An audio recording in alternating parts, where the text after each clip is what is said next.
Bonjour à tous et merci d'être avec nous sur LCP. L'audition du jour a lieu en commission des affaires culturelles et la femme du jour, c'est Delphine Ernotte, présidente directrice générale de France Télévisions. Elle est venue accompagnée de ses proches collaborateurs et elle est auditionnée par les députés comme chaque année de façon routinière. Mais cette audition classique, eh bien cette année, elle se tient alors même que l'autre commission, la commission d'enquête qui planche sur la neutralité et le financement de l'audiovisuel public, poursuit en parallèle ses auditions.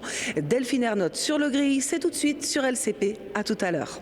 À présent, Madame Delphine Ernotte, présidente directrice générale de France Télévisions, accompagnée de Monsieur Christian Vion, directeur général adjoint, de Madame Livia Sorin, secrétaire générale adjointe, et de Monsieur Olivier Roger, directeur du cabinet de Madame Ernotte. Comme je l'indiquais ce matin au début de l'audition de Madame Veil, en l'absence de contrat d'objectifs et de moyens depuis fin 2023, vous ne pourrez pas nous présenter le rapport sur l'exécution de celui-ci, mais vous avez néanmoins réalisé un rapport d'activité 2024 et vous pourrez sans doute également être en mesure de nous donner les résultats de la société pour 2025, point important dans le travail de contrôle évidemment qui est le nôtre. Par ailleurs, dans la mesure où vous avez été renommé à la tête de France Télévisions au printemps dernier et avez commencé votre nouveau mandat il y a quelques mois, vous pourrez évidemment aussi nous faire part de vos orientations pour les prochaines années. Les documents relatifs à l'exercice 2024 et votre rapport d'orientation ont été transmis au commissaire dans la perspective de cette audition qui doit nous permettre, je veux insister là-dessus, de reprendre un peu de surplomb par rapport à l'ensemble des enjeux audiovisuels pour notre pays et sur la vision que l'on peut porter sur le paysage public en particulier. Pour ne pas être plus long et rapidement pouvoir entendre tout le monde, je vais vous donner maintenant la parole, Madame la Présidente, pour une présentation liminaire d'une quinzaine de minutes. Je vous remercie. Merci Monsieur le Président, Mesdames et Messieurs les députés, je vous remercie de me recevoir ce matin au sein de votre commission pour évoquer en effet les priorités stratégiques de France Télévisions à l'horizon 2030, telles qu'évoquées dans le rapport d'orientation de l'entreprise qui vous a été transmis. L'audiovisuel français fait face à une urgence. La semaine dernière, lors d'un colloque au Sénat, mes homologues des médias privés ont eux aussi tiré la sonnette d'alarme. Rodolphe Belmer a dit « Nous devons préserver un service public puissant, bien financé, avec de la visibilité. C'est absolument essentiel pour la vitalité économique de notre secteur audiovisuel. » Ni le groupe TF1, ni d'autres médias privés ne pourraient financer seuls les 260 000 emplois qui façonnent les programmes et l'information en France. De fait, les chiffres parlent d'eux-mêmes. Un emploi direct à France Télévisions engendre 5 autres. Pour 1 euro investi par France Télévisions, 2,4 euros supplémentaires sont engendrés dans l'économie française. Maxime Saada, président de Canal, a prédit « On finira tous américains » si nous ne soutenons pas nos champions français et européens face à la consolidation accélérée des géants mondiaux. En quelques mois à peine, les scénarios de fusion entre Netflix et Warner ou de rapprochement avec Paramount illustrent la vitesse à laquelle les plaques tectoniques du secteur se déplacent. Les acteurs globaux grossissent, concentrent les moyens technologiques et financiers et auront demain la main mise sur les contenus dans le monde entier. La télévision n'est pas seulement confrontée à une évolution des usages. C'est l'ensemble du modèle culturel hérité de l'après-guerre, fondé sur la diversité, la régulation et l'investissement national dans la création, qui se trouve aujourd'hui sous pression. Et à cette dynamique de mondialisation s'ajoute une révolution technologique majeure, celle de l'intelligence artificielle. Elle est déjà à l'œuvre. Si nous voulons rester maîtres de notre destin culturel, il nous faut un souffle, une ambition et une visibilité à la hauteur de ces défis. C'est dans ce contexte que s'inscrit le projet stratégique que je viens vous présenter. Je fais 2 constats simples. D'ici à 2030, nous allons faire face à la plus importante révolution de notre secteur. Nous devons l'anticiper et prendre un temps d'avance. Le second constat est que la télévision publique peut et doit réussir à rester un média universel et un compagnon de vie de tous les publics pour s'informer, apprendre et faire grandir. Nous sommes en pleine révolution et celle-ci va continuer à s'accélérer d'ici à 2030. Une révolution des usages d'abord. Aujourd'hui, France.tv, notre plateforme, réunit plus de 40 millions de Français tous les mois. C'est 2 fois plus qu'il y a 4 ans. Désormais, nos séries sont autant regardées sur France.tv qu'en direct sur France 2 ou France 3, où elles réalisent des audiences linéaires toujours puissantes. C'est à cette complémentarité des usages et des audiences que nous devons travailler en permanence. Les Jeux olympiques d'hiver de Milan-Cortina en sont l'illustration la plus spectaculaire. Près de 50 millions de Français les ont d'ores et déjà regardés, dont près de 10 millions sur notre nouvelle chaîne sport créée à cette occasion. Les extraits des épreuves ont déjà engendré 330 millions de vues sur les réseaux sociaux, un record historique. Cette transformation passe par une ouverture du service public aux créateurs de contenu capables de toucher les cibles les plus jeunes, que ce soit en diffusant le GP Explorer, course automobile organisée par Squeezie, qui a rassemblé 6,7 millions de téléspectateurs, ou en travaillant avec Hugo Décrypte, la référence de l'actualité sur les réseaux sociaux. Et il ne s'agit pas d'opposer la télévision et créateurs numériques, mais de faire converger les forces au sein d'une ambition commune, toucher tous les publics sur tous les écrans avec des contenus de qualité. Cette stratégie a permis de rajeunir significativement le public de France Télévisions. Nous touchons désormais chaque mois 98% des 15-24 ans. C'est 23 points de plus qu'il y a 6 ans. Et la moyenne d'âge de France.tv est de 47 ans, proche de la moyenne d'âge des Français. La deuxième révolution est évidente, c'est celle de l'intelligence artificielle. L'intelligence artificielle générative bouscule tout. D'ici à 2030, les moteurs de réponse auront remplacé les moteurs de recherche. Les agents IA deviennent la première porte d'entrée vers l'information. Les impacts sont potentiellement immenses, notamment dans l'accès à l'information et à la fiabilité des sources. Dans la création audiovisuelle, la production vidéo automatisée va changer toute la chaîne de production. Les films, les documentaires, l'animation ne seront plus les mêmes. Dans le sport et les grands événements, l'expérience va être entièrement modifiée. Les contenus seront demain enrichis, personnalisés et communautaires autour de fans. Dans ce paysage hyper personnalisé et hyper compétitif, les médias traditionnels sont fragilisés, mais loin d'être dépassés. Ils sont les marques de confiance les plus solides. L'intelligence artificielle est une menace pour nos métiers, mais si nous la saisissons, elle nous offre aussi une formidable opportunité de nous réinventer. La troisième révolution, c'est la bataille mondiale pour l'attention. Jamais les Français n'ont eu accès à autant de contenus. Mais jamais ces contenus n'ont été autant concentrés entre les mains de quelques plateformes mondiales. La course à la croissance s'accélère car celui qui maîtrise la technologie, la donnée et l'algorithme maîtrise l'accès au récit. Sur les réseaux sociaux, ce sont des algorithmes opaques, capables d'amplifier, de fragmenter, parfois de polariser. La question n'est plus seulement médiatique, elle est démocratique et souveraine. La bataille ne se gagnera pas à la quantité, mais à la qualité et à la puissance des récits. Et une chose est sûre, nous avons tous les atouts en France pour mener cette bataille. Sur l'information, nous devons faire le choix de l'approfondissement et du décryptage. Il ne s'agit plus seulement de donner l'information, mais de la comprendre, de la décrire et de l'analyser. Le choix d'étendre nos plages d'information et notre JT avec une édition d'1 heure va dans ce sens. La progression de nos audiences et l'intérêt croissant des Français en linéaire comme en numérique témoignent de cette attente. Dans la création, c'est aussi la qualité qui prime. La France compte parmi les meilleurs auteurs et producteurs au monde et France Télévisions reste le pilier de cette industrie culturelle et créative.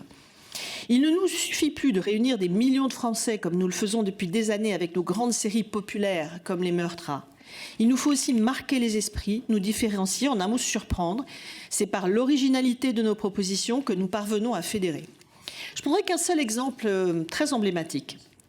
Pour les 10 ans du 13 novembre, qui n'était pas un événement facile à traiter ou à couvrir, nous avons ainsi proposé une offre exceptionnelle. De la série Des Vivants au documentaire Le choix de Sonia. La première s'est imposée parmi les séries les plus streamées en France en 2025. Le second est devenu l'un des documentaires les plus regardés du pays, avec près de 3 millions de téléspectateurs.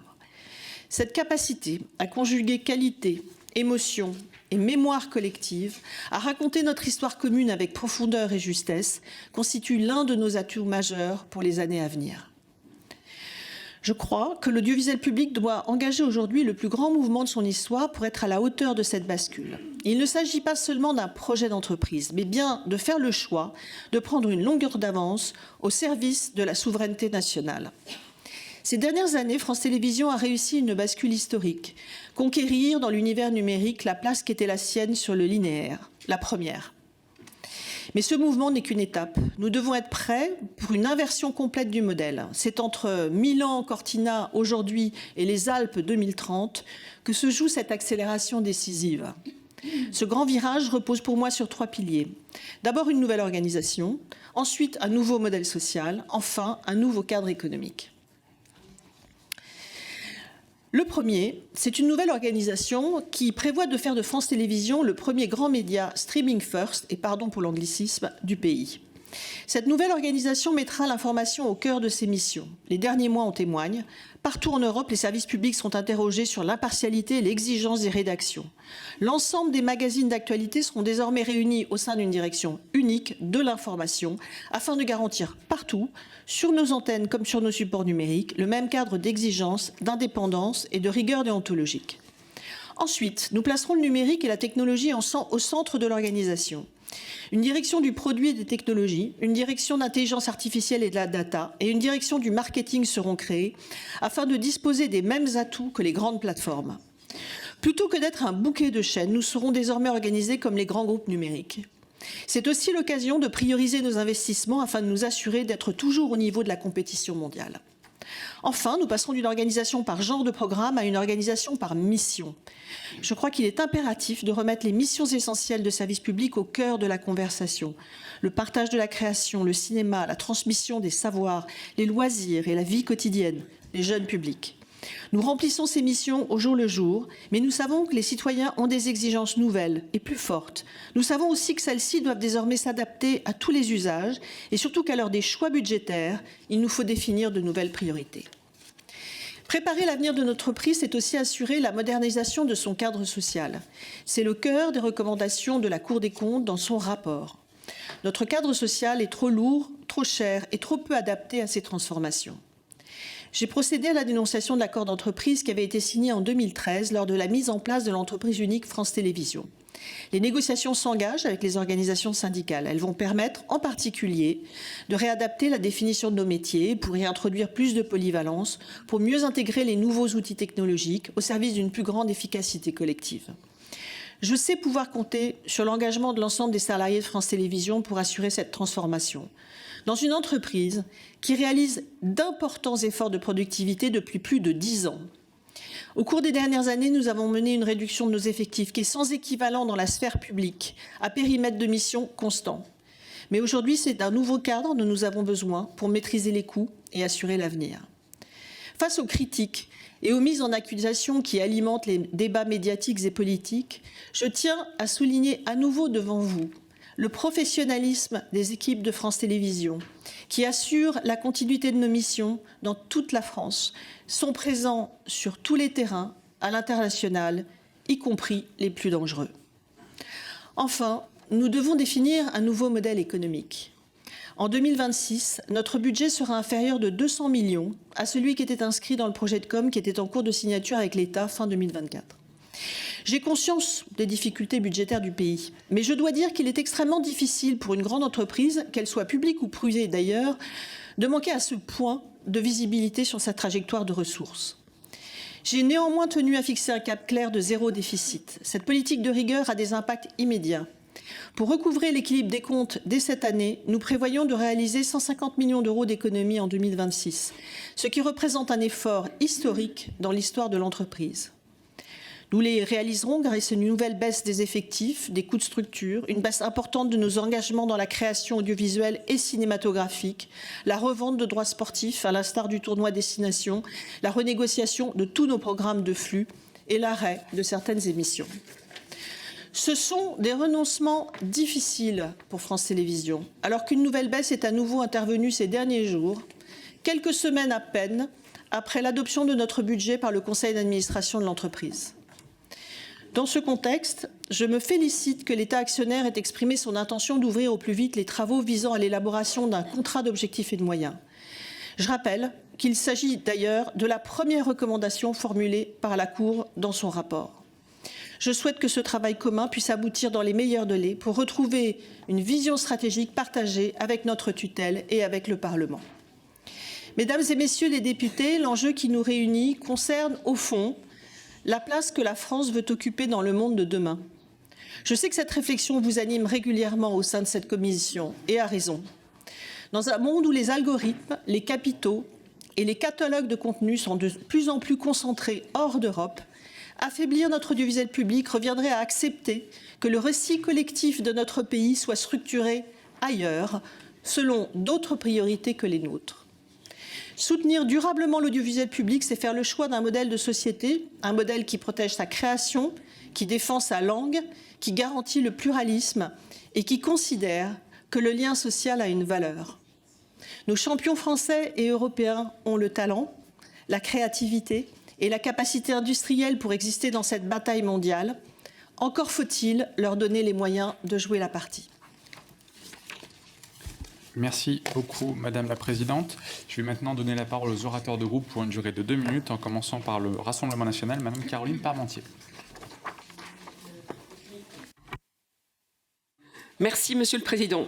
Est-ce que vous n'avez pas honte, Delphine Ernotte, du traitement médiatique révulsant avec lequel France Télévisions a présenté la mort de Quentin, laissant entendre qu'il était un peu pour quelque chose quand même dans le lynchage à mort par des milices d'extrême gauche dont il a été victime, en commençant par vos historiens et spécialistes bidons, les Sylvain Boulouc ou les Catherine Tricot de la revue Regard, un fanzine que personne ne lit, en service commandé sur vos plateaux pour faire le procès de Quentin et dédouaner la jeune garde Raphaël Arnaud et LFI.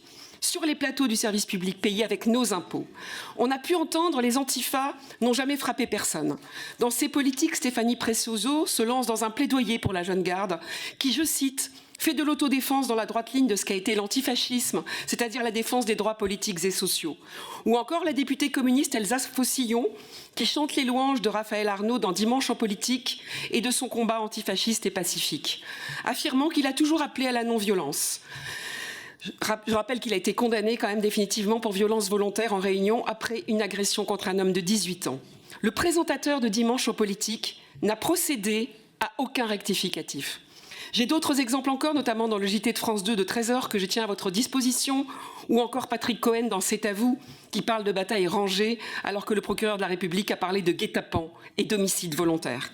Vous vous rendez compte, Delphine Ernotte, que ce traitement médiatique partisan, dans de telles circonstances, est insupportable pour des millions de Français qui se détournent, vous le savez, de plus en plus de votre audiovisuel public, rongé par sa gabegie, son déficit chronique, et ses suites à 1 700 € au Festival de Cannes.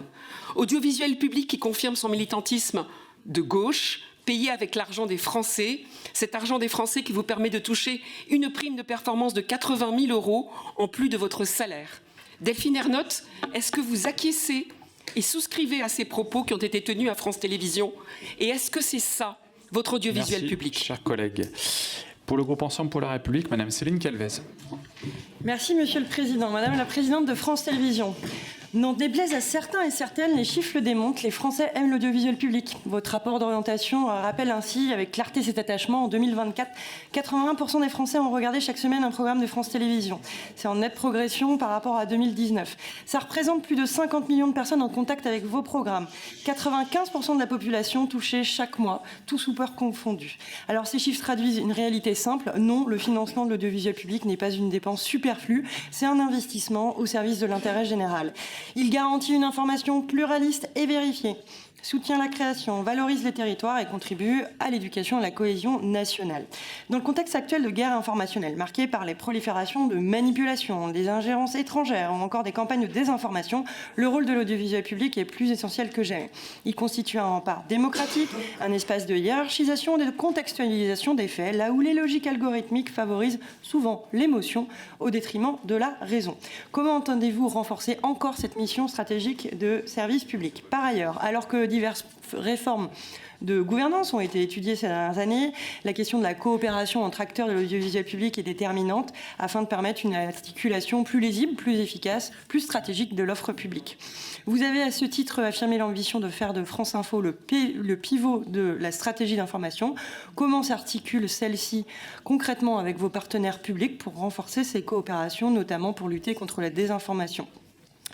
avec enfin le cap décisif franchi avec le basculement vers le numérique et l'affirmation de France.tv comme vitrine et colonne vertébrale du groupe, comment fluidifier la circulation du citoyen au sein de l'offre publique tout en préservant les spécificités éditoriales et les identités propres à chaque entreprise? Quels investissements supplémentaires pour garantir le rayonnement du service public sur tous les écrans? Je vous remercie. Merci, chers collègues. Pour le groupe LFI, M. Aymeric Caron. Bonjour Madame la Présidente. Tout d'abord, je tiens à réaffirmer le soutien de mon groupe à l'audiovisuel public français dont les moyens doivent être renforcés. Et je dénonce l'acharnement dont il est victime par l'extrême droite, notamment à travers une commission d'enquête qui aurait pu être intéressante si elle n'était dirigée avec autant d'amateurisme et d'acharnement caricatural. Mais justement, pour ne pas donner le flanc aux attaques, la télé publique française ne doit pas trahir ses missions. L'une d'entre elles concerne l'information, qui doit être pluraliste et indépendante. Or, pour l'instant, ce n'est pas le cas. Ce qui est particulièrement choquant, par exemple, c'est qu'un seul et même éditorialiste impose son analyse de l'actualité tous les jours, depuis 15 ans, dans le talk-show phare de l'accès public. Analyse évidemment subjective, qui sera toujours macrono-socialisto-compatible, mais certainement pas, par exemple, écolo ou anticapitaliste, ce qui d'ailleurs va ensemble.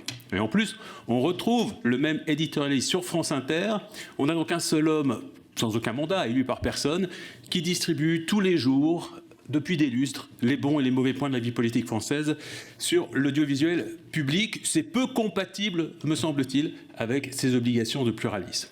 Idem pour les émissions politiques de France 2 ou sur France TV Info, il y a une chroniqueuse politique vedette qui est mise en avant, dont on devine aisément les opinions, et là encore, c'est pas très à gauche, c'est pas très écolo. Pourquoi France Télé, pour se conformer à sa mission, ne propose-t-elle pas dans chaque programme des chroniqueurs variés qui reflètent l'ensemble des opinions de la classe politique française? C'est ma première question. Deuxième question. France TV Info a recruté récemment un duo de chroniqueurs venus de CNews pour leur confier une émission de débat. CNews, c'est une chaîne que vous qualifiez vous-même de chaîne d'opinion d'extrême droite.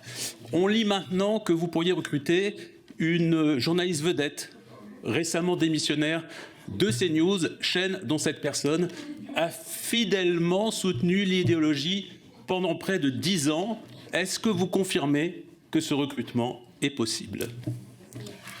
Merci, chers collègues. Pour le groupe socialiste et apparenté, Madame Aïda Hadizadeh. Merci, Monsieur le Président.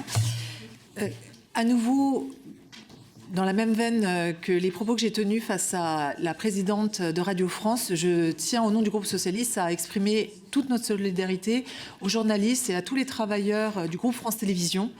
La commission d'enquête, la manière dont elle se déroule, les critiques injustes, infondées dont France Télévisions et donc ses salariés font l'objet sont absolument préoccupants. Et je tiens à répondre à une de mes collègues ici qui, ce matin, a semblé opposer ceux qui attaquent l'audiovisuel public à ceux qui le défendent ostensiblement.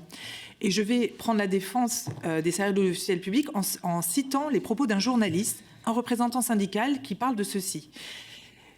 On nous a déclaré la guerre. Quand on est victime d'une offensive aussi brutale, forcément on réagit mal et donc forcément ça provoque des doutes, du stress, de l'anxiété, un malaise. Et si nous défendons ostensiblement l'audiovisuel public, c'est parce que nous avons bien conscience qu'une guerre a été déclarée à des salariés qui font honnêtement leur métier. Alors deux choses. Comment vous, présidente de France Télévisions, vous défendez ces soldats en première ligne dans cette guerre qui n'est pas seulement une guerre de l'information, mais qui est une guerre menée contre ceux qui produisent l'information, contre des hommes et des femmes qui essayent de travailler honnêtement. Et est-ce que vous ne pensez pas que dans les 3 chantiers que vous avez exposés, l'organisation, le modèle social et le modèle économique, il est grand temps d'écouter ceux en première ligne, ceux qui ont des propositions à faire, ceux qui les ont exprimées depuis des années pour renforcer le groupe de France TV. Nous partons du principe que les premiers concernés, ce sont ceux qui ont les solutions pour renforcer une société, renforcer une entreprise. Et est-ce que vous leur faites toute la place dans les instances pour contribuer à renforcer notre audiovisuel public? Je vous remercie.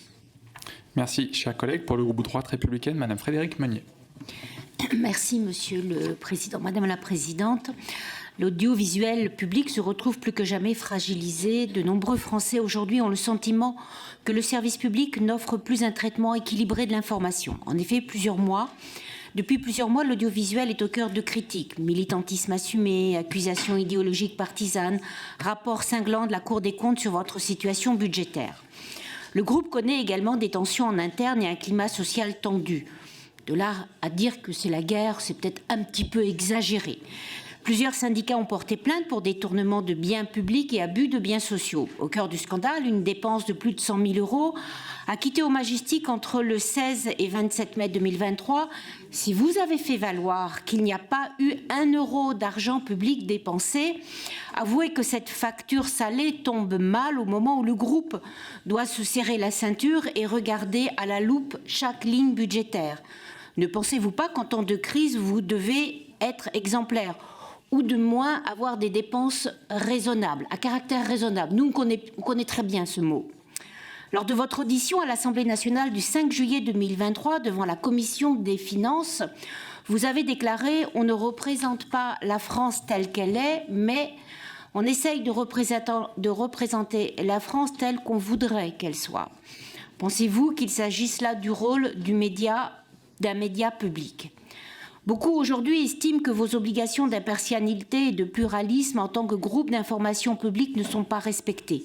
En tant que groupe audiovisuel public et à l'approche d'échéances électorales, comptez-vous adapter et revoir votre ligne éditoriale ? Je vous remercie. Merci, chers collègues. Pour le groupe écologiste et social, Madame Sophie Taillé-Polian.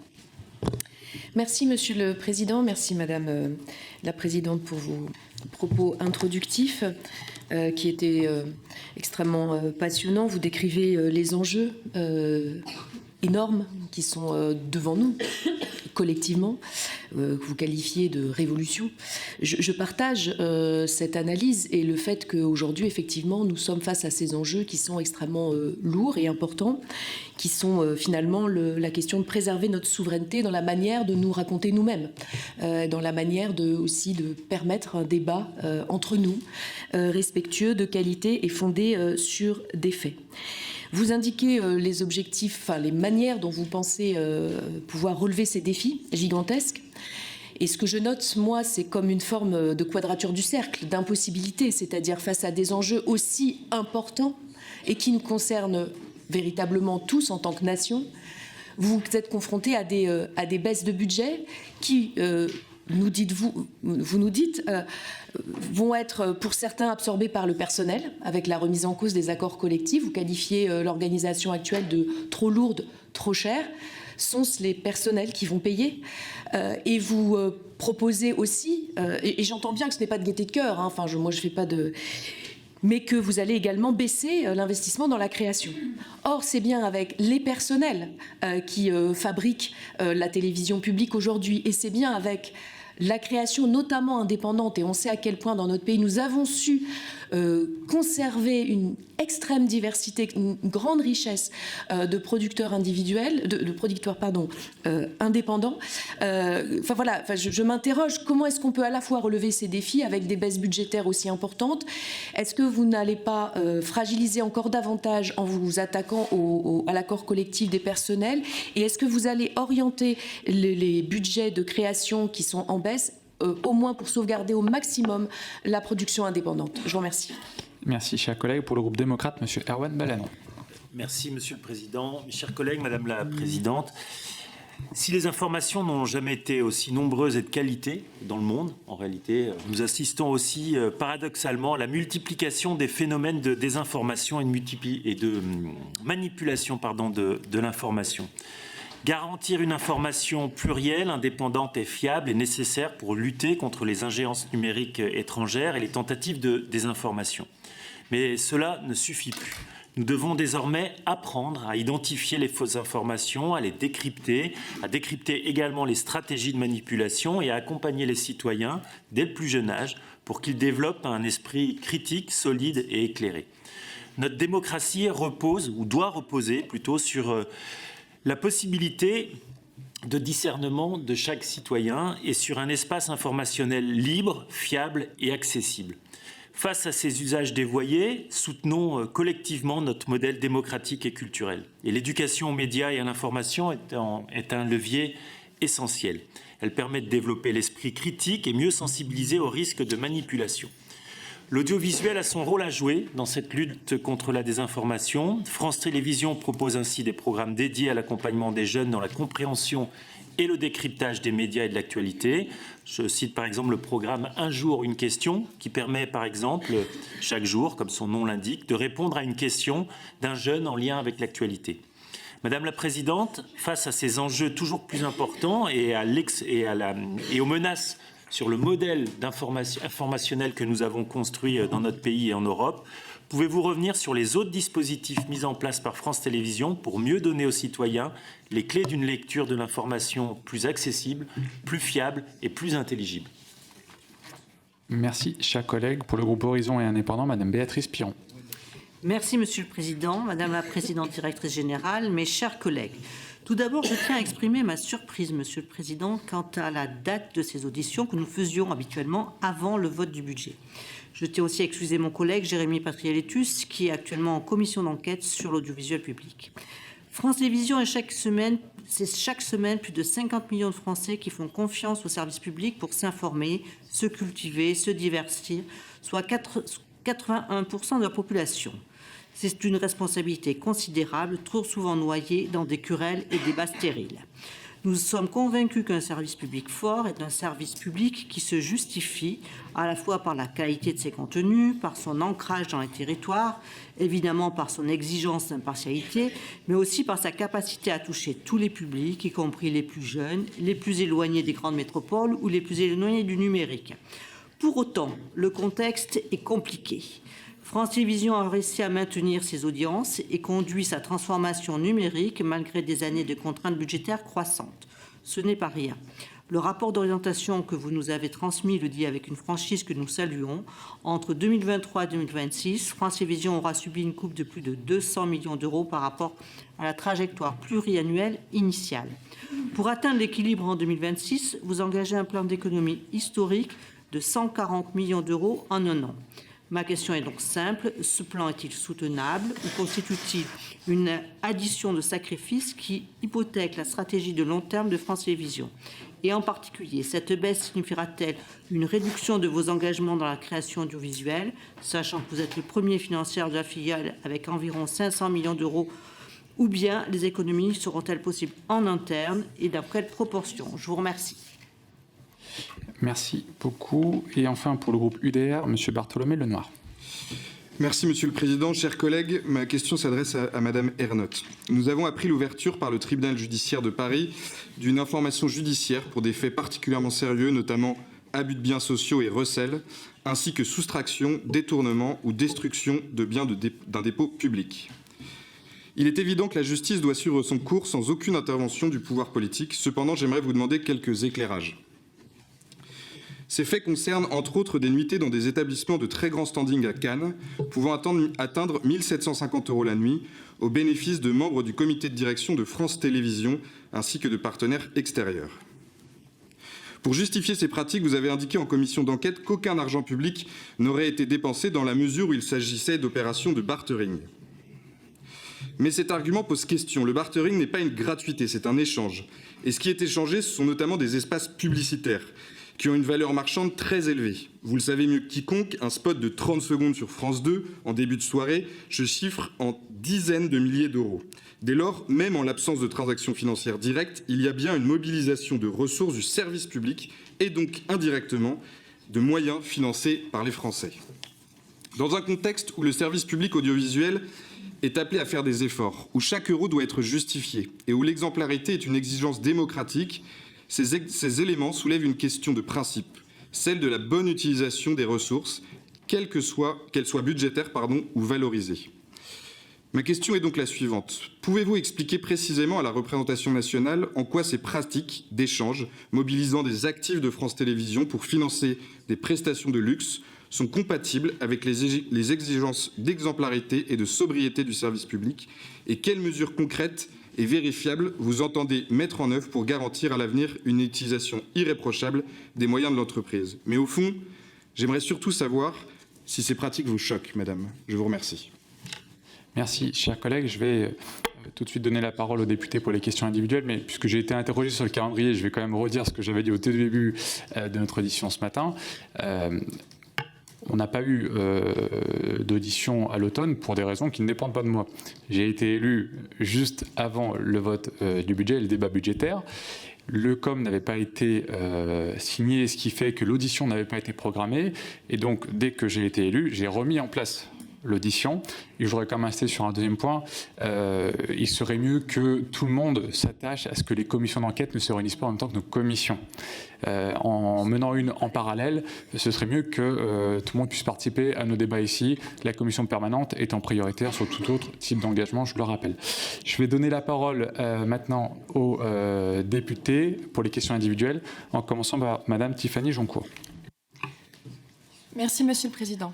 Madame Ernotte, il y a 6 mois, la Cour des comptes a publié un rapport dressant un constat sans appel de l'état de France Télévisions, évoquant, je cite, une situation durablement dégradée et appelant à des réformes structurelles sans délai. La Cour donne 7 recommandations ayant toutes trait à la gouvernance stratégique et financière de l'entreprise. Elle souligne plus précisément les fragilités financières du groupe, l'insuffisance de pilotage budgétaire et la nécessité de mutualisation et d'évolution du cadre social. 6 mois, c'est plus de temps qu'il n'en faut pour arrêter un plan stratégique et annoncer des objectifs mesurables. Dès lors, ma question est simple. Où est ce plan? Quels sont ses objectifs? Quel calendrier avez-vous fixé? Et quels sont les résultats obtenus? Je vous remercie. Merci. Nous avons ensuite Madame Delpech, mais je ne la vois pas. Monsieur Philippe Ballard, pour le Rassemblement national. Merci, Président. Madame la Présidente, dans le cadre de la commission d'enquête, on a demandé un certain nombre de documents. Moi, j'en ai demandé concernant les rapports avec les sociétés de production, et dans les documents qui nous ont été transmis, il y a notamment cette phrase qui peut interpeller concrètement pour les programmes de flux. La particularité réside dans le fait que les producteurs soient détenteurs de formats que France Télévisions sélectionne en fonction des critères précis. 2 points, pertinence éditoriale, cohérence avec les missions de service public, potentiel d'audience et attractivité publicitaire. Est-ce que c'est pas dans ces 2 derniers mots que réside le problème? Parce que le service public se comporte là comme une chaîne commerciale en essayant d'avoir de bonnes audiences. Après tout, pourquoi pas, mais est-ce que c'est ce que l'on demande au service public? Et surtout avoir une attractivité publicitaire. Est-ce qu'il n'y a pas mélange des genres? Merci. Merci. Pour le groupe démocrate, Madame Géraldine Bagné. Madame la Présidente, je souhaiterais vous interroger sur 2 sujets qui me tiennent à cœur. Votre contribution, que l'on sait active et quasi unique dans le secteur audiovisuel, à la promotion de la lecture, activité bénéfique, non violente, et qui participe de la bonne santé neuronale des plus jeunes comme des seniors. Pour le second sujet, il va paraître un peu éloigné, quoique, puisque l'on connaît le succès de Crin Blanc et de l'Étalon Noir, je m'interroge sur la possibilité que les grands événements hippiques annuels, que sont le Prix d'Amérique ou l'Arc de Triomphe, puissent revenir sous forme intégrale ou au moins résumée dans vos JT et programmes. Ce serait faire une place à des événements qui s'inscrivent dans le patrimoine français, parlent à la ruralité et à ses acteurs, une place aussi à l'animal cheval, si apprécié de tous. On a du mal à comprendre pourquoi ces événements qui avaient leur place sur le service public il y a quelques décennies ne sont plus qu'évoqués rapidement sur France 3. Merci, chers collègues. Pour le groupe Rassemblement national, Monsieur Christian Girard. Merci, Monsieur le Président. Madame la Présidente, le service public audiovisuel programme ce jour un téléfilm abordant le thème particulièrement dramatique et important de la pédocriminalité au sein de l'Église. Il se trouve qu'aujourd'hui est le mercredi des Cendres, début du carême et événement central pour les chrétiens et pour l'Église. Il se trouve qu'aujourd'hui également, c'est le début du Ramadan. Convenez qu'un téléfilm abordant ce même genre de problème chez les musulmans aurait pu choquer les fidèles de cette religion. Je voulais donc juste savoir si c'était un pur hasard ou si vous-même étiez au courant de cette coïncidence qui peut, à bien des égards, être offensante pour nos concitoyens chrétiens. Je vous remercie. Merci. Et enfin, pour le groupe démocrate, Monsieur Laurent Croisier. Merci, Monsieur le Président, Madame la Présidente directrice générale. Les antennes locales de France 3 font vivre la citoyenneté au plus près des habitants, notamment à travers les décrochages locaux de l'émission Dimanche en politique. En Franche-Comté, cette émission est le seul espace de débat politique. J'apprends pourtant que l'émission est appelée à se fondre dans un futur Dimanche en politique grande région Bourgogne-Franche-Comté. La Franche-Comté et la Bourgogne ont chacune leur histoire, chacune leur identité, chacune leur public. Depuis Paris, fusionner, c'est sans doute rationaliser, mais sur le terrain, c'est surtout affaiblir la proximité qui fait la richesse et la singularité de France 3. Quand on éloigne le débat du territoire, on éloigne aussi les citoyens. Je vous demande expressément de reconsidérer cette décision qui s'éloigne de l'esprit du service public de proximité. C'est celui-là même qui fait la force de l'ancrage de France 3 Franche-Comté. Merci beaucoup, chers collègues. Madame la Présidente, je vais vous donner la parole pour pouvoir répondre à l'ensemble de nos collègues. Bien, alors je vais essayer de regrouper les questions peut-être par grande thématique. Il y a beaucoup de questions qui ont trait au modèle économique et aux décisions d'ailleurs que nous prenons aujourd'hui pour tenir l'équilibre en 2026. Ce que je voudrais vous dire, c'est plusieurs choses. D'abord, l'entreprise France Télévisions agit en fonction des missions de service public qui lui sont assignées par la puissance publique. Nous ne décidons pas nous-mêmes des missions qui nous sont assignées. C'est bien normal, d'où d'ailleurs la difficulté dans laquelle nous sommes aujourd'hui. Nous avons certes la loi, un cahier des charges, mais il nous manque depuis maintenant plus de 2 ans un contrat d'objectifs et de moyens que nous appelons de nos vœux pour redéfinir éventuellement ces missions. Et il appartiendra à la représentation nationale de délibérer sur ce sujet. Ça, c'est pour dire les choses simplement. Ensuite, et messieurs et mesdames les députés, c'est vous qui votez les budgets. Ça fait maintenant 10 ans que les budgets de France Télévisions sont en forte baisse. D'ailleurs, si on se compare à ce qui se passe en Europe, je tiens à dire que le service public audiovisuel dans son ensemble, pas uniquement France Télévisions, mais le service public audiovisuel dans son ensemble n'est pas du tout et bien moins coûteux que ce qui se passe en Allemagne, ce qui se passe en Grande-Bretagne. On doit être à peu près au milieu du tableau des pays européens.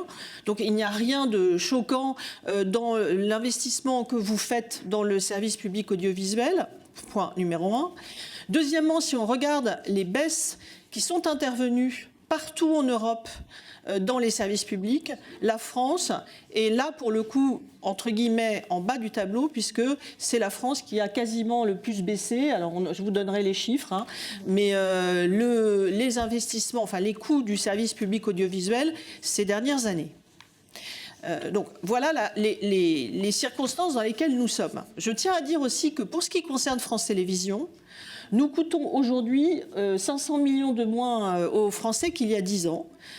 Parce que, d'abord, la dotation budgétaire a baissé en valeur absolue, que le chiffre d'affaires publicitaire, et ça, mes collègues du privé le disent aussi, qui représente quand même 15% de nos revenus, est également en baisse. Ce que nous coûtons à nos concitoyens a fortement baissé ces dernières années. Et puis il y a eu l'inflation quand même. Alors aujourd'hui l'inflation est faible, mais dans les années 2020, après Covid, elle était de plus de 5% par an. Donc quand vous baissez en net les financements publics avec une inflation de 5%, vos dépenses augmentent mécaniquement et vous avez moins de financement. Bref, il y a eu des efforts de productivité importants qui ont été faits. Je pense qu'il y en a d'autres à faire. Et là, je vais y revenir parce que vous m'avez interrogé sur le plan stratégique. Enfin, pour dire les choses simplement, je pense que demander que l'entreprise publique soit à l'équilibre est une chose saine. D'ailleurs, je rappelle que, hormis l'année 2025, qui est une année un peu unique dans notre parcours, ça fait 9 ans que l'entreprise est à l'équilibre alors que les subventions sont en baisse. En 2025, on a eu un processus assez erratique de dotation budgétaire avec, comme cette année malheureusement, des coupes budgétaires en cours d'année qui ont été d'ailleurs votées par le Parlement. Cette année, à nouveau des coupes budgétaires en cours d'année, ce qui évidemment fragilise la position de l'entreprise et ses salariés. Mais nous avons décidé de maintenir en 2026 l'équilibre. Ce qui fait qu'on va à peu près faire des réductions à peu près partout. Oui, des réductions d'effectifs, c'est-à-dire on ne va pas remplacer certains départs en retraite, c'est ça que ça veut dire. Oui, on va couper dans les budgets de création. Oui, on va couper dans les budgets de programme. Oui, on va revoir à la baisse certaines plaques de diffusion des programmes de France 3. Oui, on va couper, et évidemment des dépenses de structure, comme on le fait régulièrement maintenant depuis 10 ans, on va couper partout où on peut. On est même allé jusqu'à revendre des droits sportifs, ce qui est quand même la dernière chose qu'on a plaisir à faire. De revendre des matchs destination, c'est difficile. Oui, quand on est une société de programme et que les budgets sont en baisse, à la fin, on coupe des programmes. Je sais que ça a fait beaucoup débat ici, quand on a passé question pour un champion de la semaine au week-end. Et même, j'ai été très surprise de voir beaucoup de députés m'écrire en me disant que c'était un scandale qu'on passe question pour un champion. Je comprends tout à fait les mois, hein, parce que nos programmes sont très appréciés par nos publics, donc évidemment. Mais ça n'est que le résultat des décisions que vous prenez en coupant les budgets de l'audiovisuel public. Donc à la fin, oui, je pense qu'il va falloir reposer, et c'est tout l'objectif du contrat d'objectifs et de moyens, puisque les financements sont en baisse, quelles sont les missions, comment on rediscute et vous décidez de l'évolution du périmètre des missions de l'audiovisuel public. À la fin, en effet, ça vous reviendra. Néanmoins, on le fait avec difficulté. Vous savez à quel point on est engagé dans la régionalisation de France 3, à quel point les territoires au sein de France Télévisions, c'est important. Plus de la moitié des effectifs travaillent dans les 9 départements territoires ultramarins, dans les 24 antennes régionales. C'est plus de la moitié de toute la maison. À quel point c'est important. On s'est engagé avec ma collègue Sybille Veil dans la régionalisation des éditions, dans la régionalisation du numérique avec la marque commune ici que nous faisons grandir jour après jour. Donc oui, c'est difficile, mais bon, voilà, quand on coupe les budgets, à la fin, il y a en effet des conséquences. Vous m'avez interpellé sur les conséquences sur les salariés. C'est vrai que j'ai dénoncé l'accord collectif parce que je ne le trouve plus du tout adapté à l'évolution, au métier tel qu'il se pratique aujourd'hui, et encore moins avec la manière dont il va se pratiquer demain. Je pense que c'est responsable de se remettre autour de la table avec les organisations syndicales. Je rappelle qu'un accord d'entreprise, c'est une négociation. Il faut 2 parties qui signent. Donc, ce n'est pas un accord unilatéral de la direction. Ça n'existe pas en droit français. Donc, de toute façon, ça va être une discussion très intéressante et très riche avec les organisations syndicales pour essayer de décider ensemble un modèle social qui soit soutenable et surtout qui prenne en compte toutes les évolutions technologiques, les façons de faire différentes, telles qu'on les voit déjà se prononcer aujourd'hui.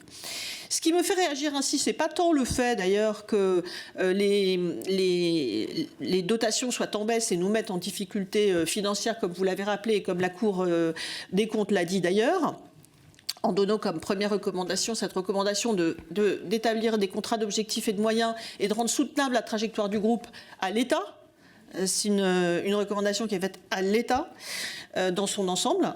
Donc, c'est pas uniquement parce qu'on est effectivement dans une difficulté financière, c'est aussi parce que je pense que comme on vit tous avec à 80% avec de l'argent public, eh bien on se doit d'être le plus efficace possible. Et donc c'est logique de reposer notre modèle social et notre façon de travailler pour être toujours le plus efficace possible. On a fait beaucoup de gains de productivité ces 10 dernières années. Je pense qu'il y a encore des gains de productivité à faire et c'est ma responsabilité de chef d'entreprise que de les mettre sur la table et de les faire.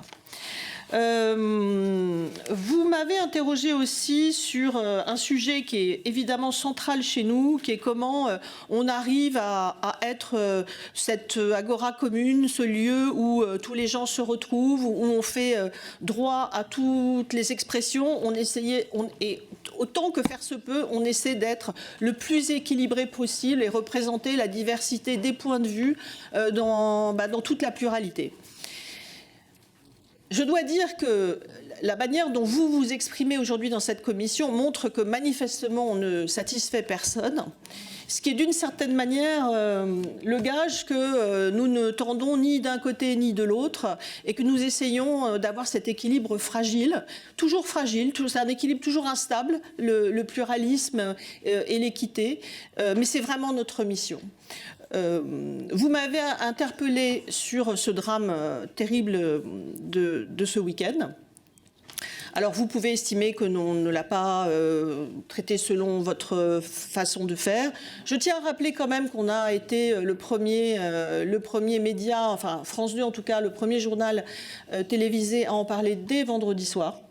qu'on en a parlé évidemment à tous les journaux du week-end, que c'était la moitié du journal de dimanche soir.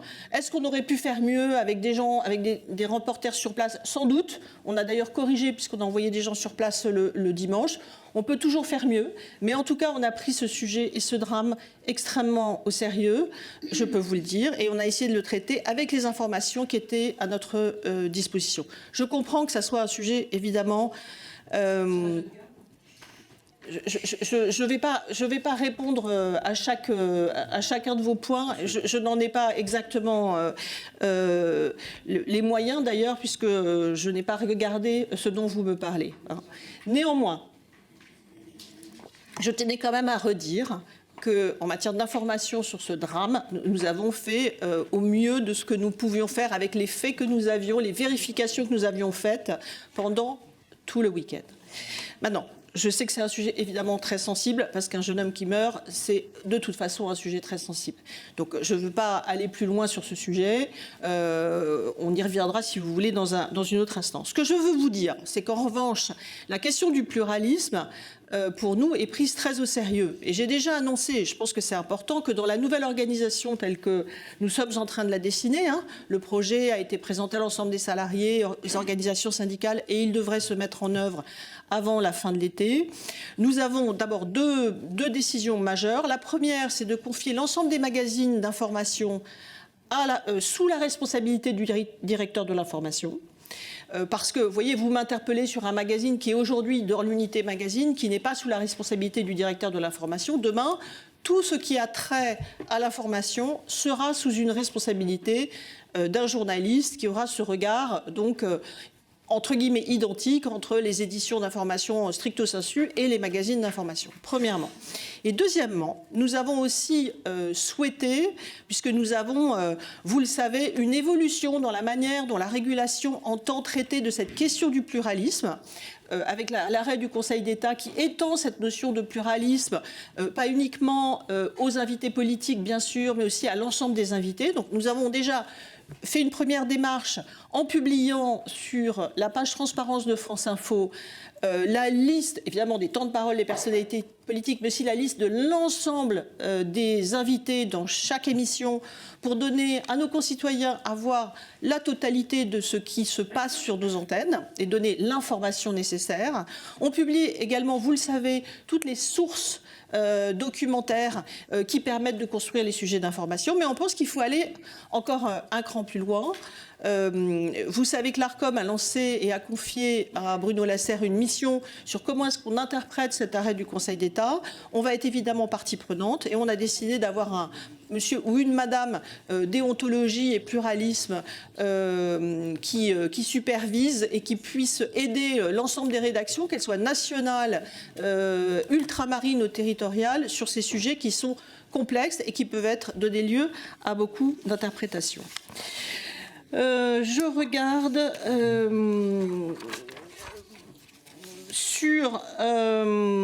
sur les coopérations. Je sais que ça a été pendant longtemps un sujet prioritaire dans les discussions qu'on a pu avoir avec l'ensemble de la représentation nationale et tout particulièrement la commission culture. Bon, ces coopérations, elles ont beaucoup avancé. Vous aviez ma collègue Sybille avant, j'imagine que vous l'avez évoqué. Elles sont de plusieurs natures.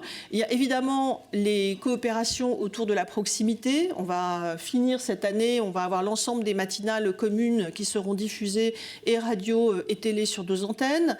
Il y a le fait que nous allons mettre maintenant l'ensemble des vidéos et des articles sur le site ici dans le courant de l'année. Il y a évidemment notre coopération majeure sur France Info qui perdure et qui fait de France Info la première plateforme d'actualité en France, et ça évidemment ça va continuer. Il y a tout ce que vous ne voyez pas et qui pourtant est très très important, c'est toutes les coopérations en matière d'achat qui ont été évidemment énormément renforcées, le fait que nous achetons ensemble et qui permet de réduire globalement les coûts pour l'ensemble de l'audiovisuel public. Évidemment tout ça va se poursuivre. Mais je voudrais attirer votre attention sur une grande nouveauté que nous avons mise en place en 2025, qui est la coopération très forte sur le numérique. Vous savez que tout au long de l'année 2025, France.tv à progressivement tout au long de l'année intégrer nos partenaires de l'audiovisuel public, que ce soit Arte, l'INA, la chaîne parlementaire, Public Sénat, TV5 Monde, France Média Monde, dans son interface, en respectant évidemment les identités de chaque éditeur, mais en leur donnant évidemment une visibilité renforcée. Et j'espère que vous aurez l'occasion de poser la question à la patronne de TV5 Monde, à la patronne de France Média Monde, au patron de des chaînes parlementaires et de Public Sénat et d'Arte. Mais je peux vous dire que ça fait plus de visibilité, en tout cas pour ces chaînes. Donc cette coopération, elle s'est retrouvée en 2025 énormément renforcée sur le numérique et on espère évidemment continuer à aller dans ce sens. C'est pour nous une évolution qui nous semble pertinente. Sur comment aller plus loin, bon, moi j'ai compris, peut-être à tort, mais j'ai compris que le projet de holding était en tout cas ajourné. Moi j'ai toujours été, personne ne m'a posé la question, mais j'y réponds parce que les coopérations, ça induit ça, et puis d'autres ont évoqué aussi ce point. Moi j'ai toujours été favorable au regroupement des forces de l'audiovisuel public. Je pense simplement qu'on ne peut pas demander à des entreprises qui voient leur budget coupé toutes les 4 matins dans une difficulté particulière de faire en même temps cette révolution copernicienne. Donc je pense qu'on a besoin d'abord de stabiliser les stratégies des différentes entreprises et on verra ensuite si, c'est mon point de vue, si on a un espace apaisé pour évoquer l'avenir de l'audiovisuel public dans son ensemble de manière plus coordonnée et plus intégrée. Vous m'avez parlé aussi du rapport de la Cour des comptes sur la situation économique dans l'entreprise. Après, j'en viendrai aux petites questions qui sont le centre, qui sont très très importantes au sein de la commission d'enquête, mais j'y reviendrai puisque vous m'avez posé la question et ça me semble normal d'y répondre. Le rapport de la Cour des comptes ne met pas du tout en question la gestion de l'entreprise. Il met en question les orientations soit absentes, puisque c'est le cas aujourd'hui, et les budgets erratiques qui sont décidés en gros par les tutelles de l'entreprise.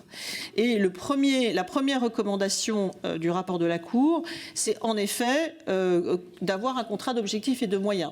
Mais ce n'est pas l'entreprise seule qui peut l'avoir en fait. C'est même pas l'entreprise du tout qui décide du contrat d'objectifs et de moyens. C'est le gouvernement qui propose, et évidemment en discussion avec l'entreprise, on est partie prenante, mais qui ensuite va demander à la commission culture d'émettre un avis, à l'ARCOM d'émettre un avis. Donc c'est un processus qui est un processus public et qui est vraiment le rôle de la puissance publique de donner ses missions à France Télévisions.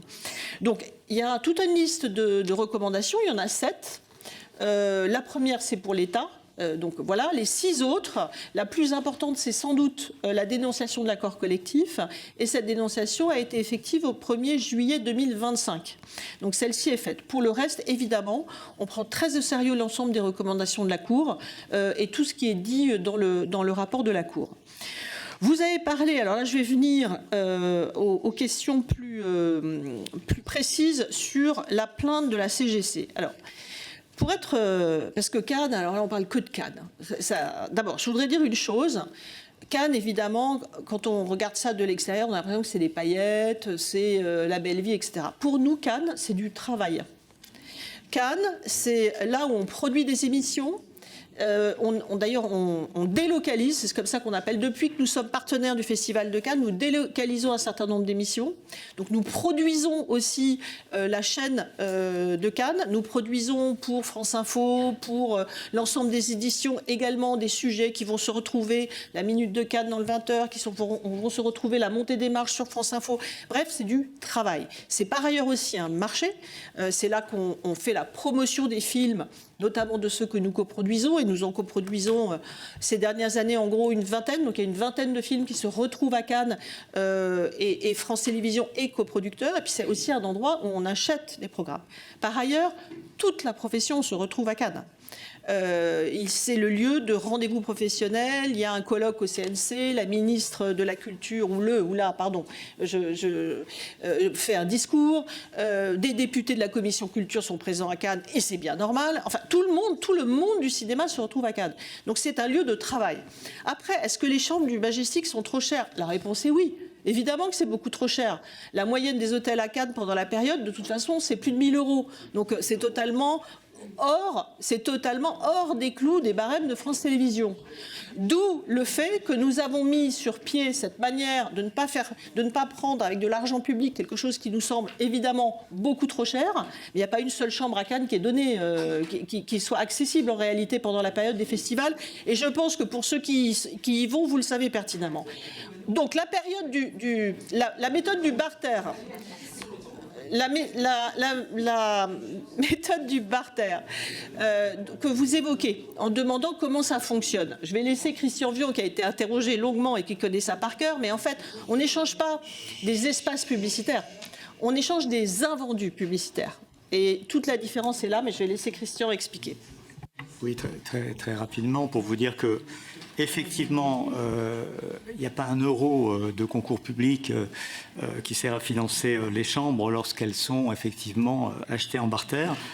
En fait, il y a 2 grandes ressources à France Télévisions, ce sont les concours publics et la publicité. La publicité, ça consiste effectivement à commercialiser des espaces publicitaires. Là, on est bien sur des espaces d'antenne, pardon, donc on est bien là sur la valorisation d'espaces d'antenne. C'est vrai que l'essentiel de nos espaces d'antenne est destiné à équilibrer notre budget en rapportant du cash et en vendant à des annonceurs un certain nombre d'espaces publicitaires. On a quand même un chiffre de 350 millions par an, donc c'est un objectif qui est l'objectif premier de notre régie publicitaire. Ensuite, il y a des espaces qu'on n'arrive pas à vendre. Et c'est là l'intérêt du barter. L'intérêt du barter sur des espaces qui ne sont pas vendus et qui ne sont pas à des grands horaires, à des grands carrefours publicitaires. Généralement, ce sont des moments où l'audience est assez faible. C'est l'occasion pour nous d'attirer des annonceurs qui ne peuvent pas se payer la pub à la télé, puisque finalement, nous faisons des achats mettant à disposition du barteriste et des nouveaux annonceurs des espaces qui ne sont pas vendus. Et ce sont des annonceurs en fait qui payent ces espaces en vendant des marchandises. Ils ne font pas, ils n'ont pas le cash pour acheter de la publicité, mais en revanche, ils mettent à disposition des marchandises à destination du barter et à nous. Donc, non seulement il n'y a pas 1 € d'argent public, mais il n'y a pas 1 € de perte de ressources publicitaires pour France Télévisions, parce que ce sont des espaces que nous n'aurions pas vendus. Ce qui veut donc dire que, on avait l'occasion de le dire, c'est très difficile de trouver des chambres à Cannes. Pour les équipes, par exemple, de fabrication qui fabriquent les émissions, on a trouvé en anticipant des chambres dans un centre de vacances bien connu qui s'appelle Pierre et Vacances, qui sont évidemment beaucoup moins chers que les tarifs qui sont évoqués pour l'hôtel dont on a parlé. Mais paradoxalement, ces chambres coûtent plus cher à l'entreprise que les chambres de l'hôtel qu'on a achetées en barter. C'est-à-dire que ce sont des charges qui dégradent le compte de résultat de l'entreprise, ce qui n'est absolument pas le cas quand on le fait en barter. Donc même aujourd'hui, si on ne va plus depuis quelques années à l'hôtel Majestic, on a effectivement reproduit cette technique de barter pour se loger à Cannes dans certains hôtels, pour les hôtels auxquels c'est possible. Et pour vous montrer qu'il n'y a pas une perte d'espace, on n'a pas beaucoup d'espace invendus à France Télévisions. Le barter, ça représente 1 ou 2 millions par an, là où les chiffres publicitaires représentent 380 millions d'euros. C'est pour vous dire que c'est une pratique qui est tout à fait marginale, mais qui nous permet, dans certains cas, de ne pas dépenser de l'argent pour acheter des marchandises et d'attirer des annonceurs qui ne seraient pas capables de faire de la télévision. Sinon, sur la plainte là, dont vous parlez, alors malheureusement, j'ai un peu l'habitude. Ce syndicat CGC Média, qui n'est pas donc CGC Média de France Télévisions, a l'habitude il a porté plainte une première fois sur les conditions de ma nomination au CSA. Ça a été classé sans suite. Ensuite, il a porté plainte au Conseil d'État, qui a jugé au fond, qui l'a condamné à me payer mes frais de justice. Ensuite, il s'est constitué partie civile, donc un juge d'instruction a été nommé. L'affaire a donné un non-lieu. Je peux vous en faire 15. 2015. Donc là, c'est exactement ce qui s'est passé. Donc en 2024, au moment où est sorti un article sur Cannes, je pense qu'une plainte a été posée. J'imagine, j'en sais rien, mais que ça a été classé sans suite. Et donc, j'imagine, comme d'habitude, que ce syndicat s'est porté partie civile pour forcer la nomination d'un juge d'instruction. Donc, je sais qu'un certain journal a dit que j'étais mise en examen. On a demandé un rectificatif parce qu'évidemment, ça n'est pas le cas et c'est pas la justice qui s'est autosaisie non plus. Sur les conditions de ma rémunération, là aussi, j'ai eu l'occasion d'en parler. Ce n'est pas moi qui décide du salaire de France Télévisions. J'ai exactement à l'euro près le salaire qui a été décidé en 2010 par Nicolas Sarkozy pour Rémi Fimelin, composé d'une part fixe et de ce que vous appelez la prime de performance, qui est une part variable, comme voilà, les salaires en général. Hein. Alors, sans doute pas les salaires des députés, mais les salaires dans les entreprises. Il n'y a pas eu d'évolution depuis 2010, on est en 2026. Hein. Et par ailleurs, sur cette part variable, c'est le conseil d'administration qui fixe les critères et les objectifs que je dois tenir, et c'est le conseil d'administration qui décide de cette part variable. C'est ensuite validé par le ministre. Donc, bon, il n'y a pas de, je n'interviens absolument pas. Je ne suis pas présente d'ailleurs en conseil d'administration quand ces sujets sont discutés. C'est bien normal. Ce sont les meilleures pratiques du marché.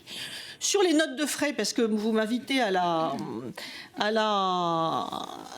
comment dirais-je, à la modération, et je suis parfaitement d'accord avec vous. Sachez que pour ce qui est de mes notes de frais, elles sont auditées tous les ans. Elles sont transmises au conseil d'administration, elles sont vues par le conseil d'administration tous les ans. Et d'ailleurs, la Cour des comptes le dit, alors je vais le retrouver parce que c'est quand même un document qui a été marqué, qui est vraiment très très clair dans le rapport de la Cour. Je vais la voir. Voilà. Le rapport de la Cour des comptes écrit dans son rapport de septembre 2025 que les montants, les frais professionnels font l'objet d'un contrôle particulièrement poussé de leurs frais de mission, déplacement et réception ou représentation, dont il n'existe guère d'équivalent parmi les autres opérateurs du ministère de tutelle. Donc, si vous avez des questions, je pense que le rapport de la Cour est assez éclairant là-dessus. Vous m'avez ensuite parlé de la programmation de ce soir. Ce téléfilm qui parle de comment un proche de quelqu'un d'incriminé finalement réagit. Alors non, il n'y a pas de... C'est sans doute une coïncidence. Je rappelle juste que c'est l'adaptation d'un livre qui existe, d'une pièce de théâtre aussi qui a été jouée.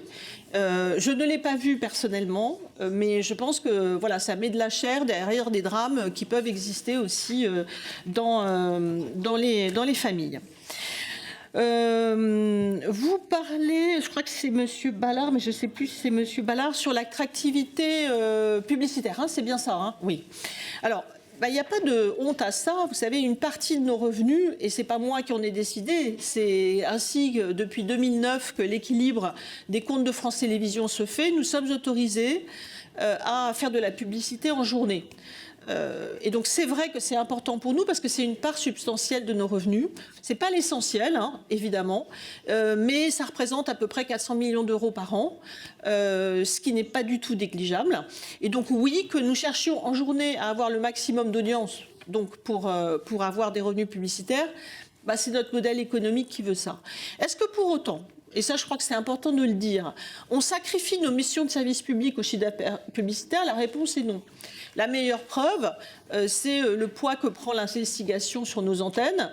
Quand on parle telle ou telle entreprise, vous imaginez bien que ça ne fait pas toujours plaisir, qu'on peut parfois mettre un peu en question le chiffre d'affaires publicitaire. Et là-dessus, dans la maison, on est extrêmement clair. C'est toujours les missions de service public qui prennent le pas sur tout enjeu publicitaire.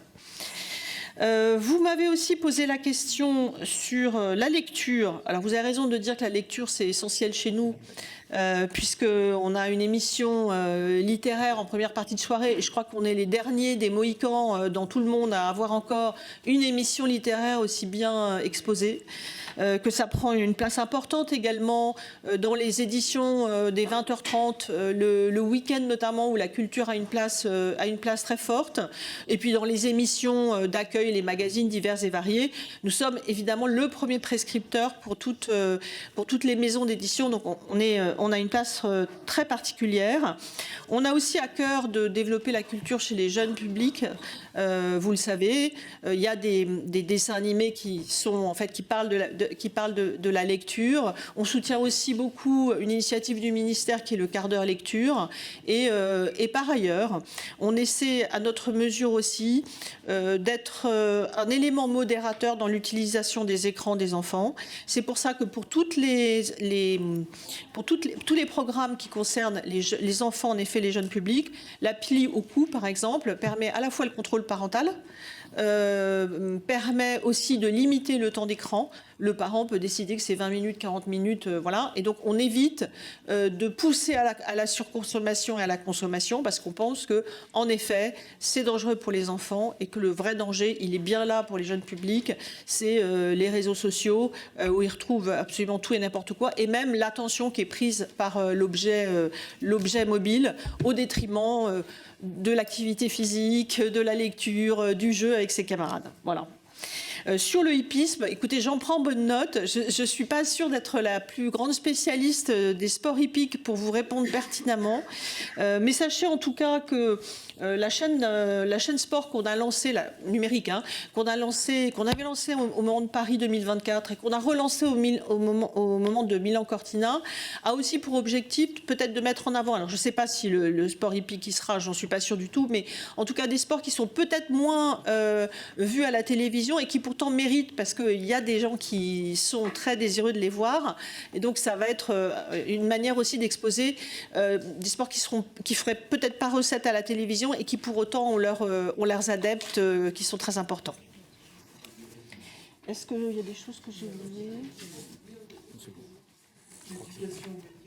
Oui, pardon, monsieur. Non, tout à fait, vous avez raison. Alors, pour nous, la première éducation aux médias, c'est déjà les programmes que nous diffusons, l'importance qu'on accorde dans les documentaires à l'histoire, à la géopolitique, mais c'est aussi le travail que nous faisons avec l'éducation nationale, nous essayons d'être un bon partenaire pour le ministère de l'Éducation nationale.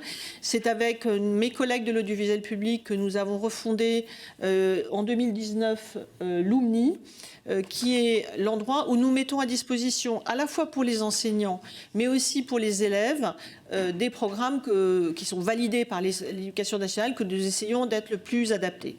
En matière d'éducation aux médias, qui est effectivement une priorité, il y a maintenant quelques années, je dirais, nous avons mis à disposition une valise pédagogique pour les professeurs, à la fois tout un corpus de vidéos qui les prépare aux questions que les élèves pourraient poser dans la classe.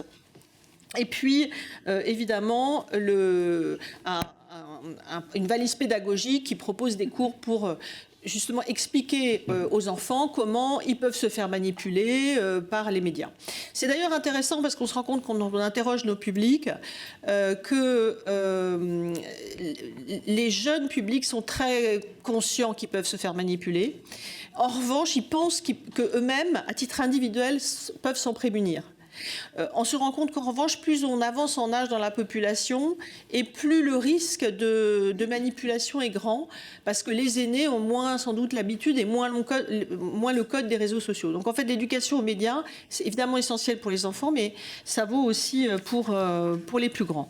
Et enfin, je voudrais parler de ce Tour de France que nous avons enclenché autour de l'éducation aux médias, en partenariat avec le CLEMI et la CNIL, où nous faisons le tour de France des académies pour aller parler aux professeurs qui le souhaitent, justement avec des journalistes, de cette question de la manipulation, de comment s'en prémunir, de l'éducation aux médias, et qui, je dois dire, reçoit l'assentiment, en tout cas des professeurs qui y ont participé. Ça, c'est très important pour nous. Et voilà. Et donc, évidemment, on continue à travailler en bonne intelligence avec nos collègues du ministère de l'Éducation nationale. Sonia Mabrouk, est-ce que vous envisagez de la recruter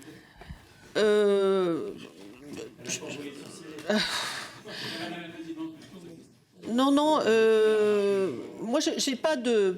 Pardon, mais il n'y a pas de doukase contre qui que ce soit. Est-ce qu'on envisage aujourd'hui de recruter Sonia Mabrouk? Je dirais plutôt non, parce qu'on n'est pas en manque de journalistes, mais ça n'est pas contre Sonia Mabrouk, qui par ailleurs a été régulièrement invitée dans nos émissions. Je sais que quand elle a sorti un livre, elle a été invitée de quelle époque. Donc voilà, il n'y a rien contre... voilà, je ne voudrais pas qu'on dise ici que j'ai quoi que ce soit contre Sonia Mabrouk. Voilà.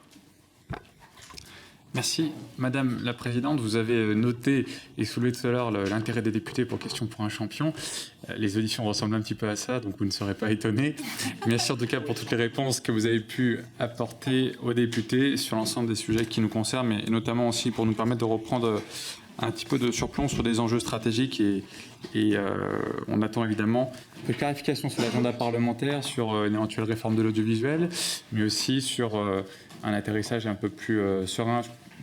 Au-delà des avis qu'on peut avoir les uns les autres sur la stratégie à adopter, le minimum qu'on puisse apporter aujourd'hui aux différents acteurs, c'est de la visibilité. Ce sera déjà le plus sûr moyen d'être un peu plus efficace. Merci beaucoup et une bonne journée à tous. Voilà donc pour cette audition de Delphine Ernotte, présidente directrice générale de France Télévisions. Vous pouvez revoir cette audition sur lcp.fr. Je vous dis à très bientôt, même lieu, même heure sur LCP. Ciao, ciao.